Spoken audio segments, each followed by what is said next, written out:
Hey folks, welcome back. Let me ask you something real quick. Have you looked at your Social Security check lately and thought, this just isn't cutting it anymore? Groceries, gas, rent, it all feels like it's getting more expensive, right? They don't always keep up.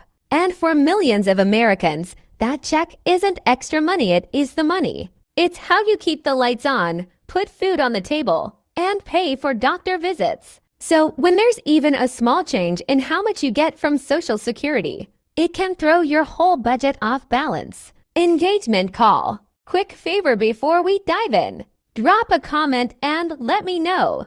What's one thing that's hit your wallet the hardest this year? Eggs, rent, your electric bill? I'd love to hear your take. And if you're looking for clear updates without the noise, hit that subscribe button. We keep it simple, honest, and useful. What's happening? COLA update. All right, here's what's going on. Each year, Social Security benefits are supposed to rise to match inflation through what's called a cost of living adjustment, or COLA. Right now, the early estimate for next year's COLA is 2.5%. Sounds okay, right? Not the worst, but certainly not great when you're watching your grocery bill go up faster than your check. How that number is calculated. So where does that 2.5% even come from?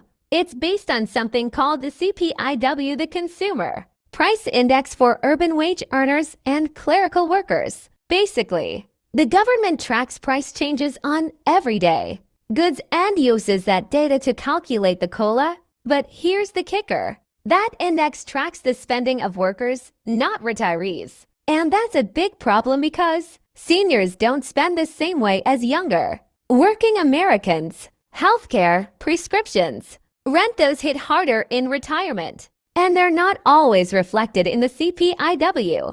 Real-world disconnect. And you're not imagining it. A recent survey found that over 80% of older Americans believe inflation last year was higher than 3%. So while the government says prices are up just a bit, people on the ground feel it's way more than that. So what gives? The flaws in the system. Part of the issue is how inflation data is gathered. Due to federal budget cuts and hiring freezes, the Bureau of Labor Statistics has scaled back in-person data collection in some cities. That means they're relying more on models and estimates, good for saving money, not always great for accuracy. And if those numbers are off, then the COLA you get won't reflect the actual rise in your cost of living. That's a serious problem. Why it matters? Even a fraction of a percent matters when you're living on a fixed income.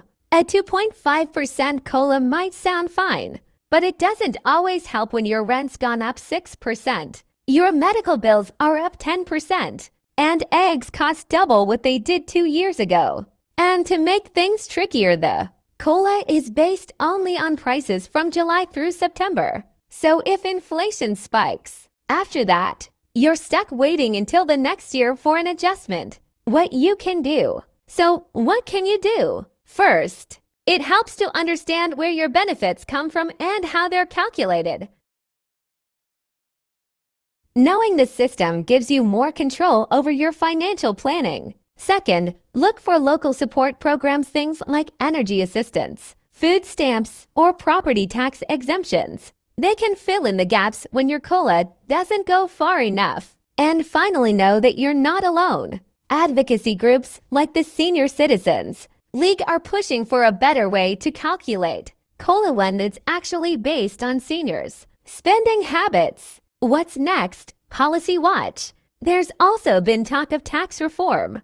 During his campaign, former President Trump talked about eliminating taxes on Social Security benefits, a move that many seniors support. It didn't make it into the current bill, but there is a $4,000 increase to the standard deduction for seniors being proposed. A small step, but it could help. Still, the bigger issue is this. Are the numbers in Washington matching the reality you're living?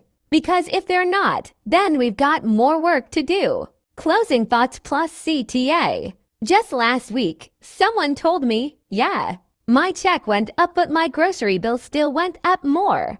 That says it all. It's not about 2.4% versus 2.5%. It's about whether you can actually afford what you need without cutting back somewhere else. So I'll leave you with this. Are your benefits keeping up with your costs? What's one thing you've had to cut out just to stay afloat? Let me know in the comments, and if you found this helpful, please subscribe for more updates that actually make sense. Partner segment, optional integration. Before we wrap up, I want to mention something that might help. We've partnered with Chapter, service that helps you compare every Medicare plan in your area with a licensed advisor for free. Most folks save around $1,100 a year. You can call 615-639-1937 or visit askchapter.org/money-link single quotes S in the description or pinned comment. Thanks for being here.